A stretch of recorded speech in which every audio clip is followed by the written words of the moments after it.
Okay, so let's talk a little bit about forward chaining.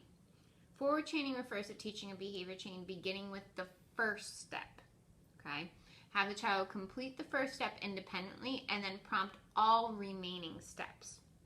Using the toothbrushing example, the child will independently pick up their toothbrush out of the toothbrush holder, and then all the remaining steps are prompted. Forward chaining is recommended if the child can successfully complete more steps at the start of a behavior chain and is typically a higher functioning learner. Forward chaining has the advantage of using behavioral momentum, as the first step is often the simplest and the easiest step. If I'm using forward chaining to teach a child to make French toast, then I would have a child get the bread out of the refrigerator independently and then help follow through with all of the other steps or prompt the other steps. Once the first step is mastered at an independent level, then move on to the second step and use our prompting hierarchy within the second step until that one is independent, and so on and so on. So going back to that toothbrushing example, right? I would again figure out exactly what all of the steps in my directions are, what our end goal is, and I would say brush your teeth, and I would pause and wait. I'd wait for them to do that first step independently of picking up their toothbrush. But if they don't do it, then I would probably use our least to most hierarchy, okay, or most to least hierarchy, and I would start off with maybe a partial physical. Maybe I would just touch them at the elbow towards the toothbrush, and if that doesn't work, then I would maybe point using that gestural prompt at the toothbrush.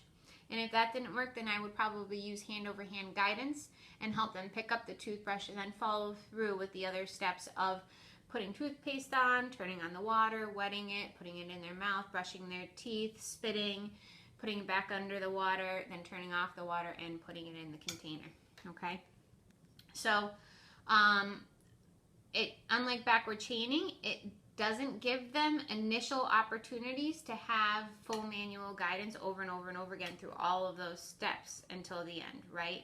So our learner is going to have to be able to quickly learn the steps as well as retain them. Retention is important, that maintenance, because frequently what will happen is you'll have a child who, let's take for example our Mr. Potato example, okay? So in through here, we've got all of these steps, right? And so finally we're getting to the point where they're able to put the feet on and the eyes and the nose and the mouth and the ears, and we're on to the arms, and all we have left is the hat. But then all of a sudden I say, hey, go play with Mr. Potato, and he's distracted and he is so totally bored, or he hasn't retained the information, and he puts maybe the nose on first, which sometimes it's good because that speaks to a little bit of generalization, maybe because you've got to be creative sometimes when you play with Mr. Potato Head, but sometimes it's very specific, right? There's a specific chain and sequence, like if we were doing napkin folding. You've got to have that first one correct every single time. So again, you need to be very careful when you pick out exactly which chain is going to be appropriate for the learner. Because if they're not going to retain that information over time, then maybe that backward chain would be a more effective teaching procedure for them. Okay, so again, I want you to go into the document section and find the napkin folding task analyses and watch the video that includes the forward chain and exactly what that looks like with taking data, okay? Because whereas over here in our napkin folding chain, we had initially all of these being full prompt. Instead, these are going to be full prompt for the first 3 trials, but then these are going to start being least, most to least, okay? So I'll give you a brief example. Let's say the first 3, again, we'll do that 7-Eleven. And our prompt here is going to be step 1, full prompt, 1 full prompt, 1 full prompt. So that's key though, right? Because it's step 1 that is full prompt. Whereas here, it was step 2. So step 1, full prompt. And then obviously with these, we do full prompt for the remaining steps because we're targeting the first steps for independence first. So then, across 3 consecutive days, we got that.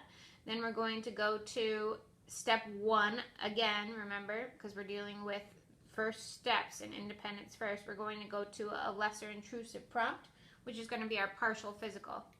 So then I would go 1 pp, 1 pp, 1 pp.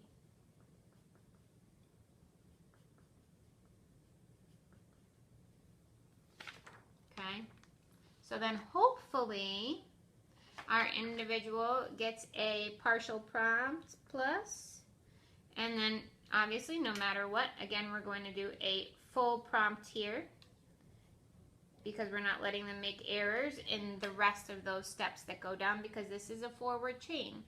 So these beginning steps are the ones where we're going to be looking for independence with, okay?